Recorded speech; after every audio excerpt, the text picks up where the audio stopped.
మీకు బాగా తెలిసిన ఒక వ్యక్తి మీతో నవ్వుతున్నాడు. మీ ఇంటికి కూడా వస్తున్నాడు. మీతో కలిసి ఫునరల్ కూడా అటెండ్ అవుతున్నాడు. కానీ అదే వ్యక్తి ఆ మరణానికి కారణమైతే yes, that's exactly what shocked everyone. ఛత్తీస్‌గఢ్‌లో జరిగిన ఈ సీరియల్ మర్డర్ కేస్ దేశాన్ని షాక్ గురిచేసింది.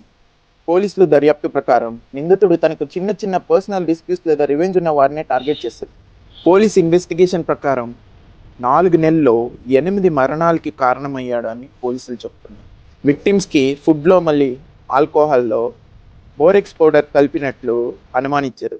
ఫస్ట్లో ఈ 8 హత్యలు న్యాచురల్ డెత్స్గానే కనిపించాయి.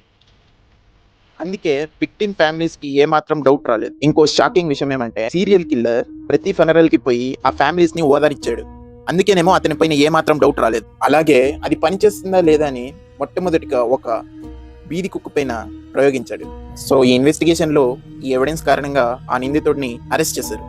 సో ఇందులో బిగ్గెస్ట్ క్వశ్చన్ ఏంటంటే, ఒక మనిషిని ఒక కిల్లర్గా మార్చడానికి ఒక రివెంజా, ఫ్రస్ట్రేషనా, లేదా సొసైటీకి కనిపించిన ఈ మెంటల్ ప్రాబ్లమ్సా? దీనిపైన మీ ఒపీనియన్ ఏంటో కమెంట్ చేయండి.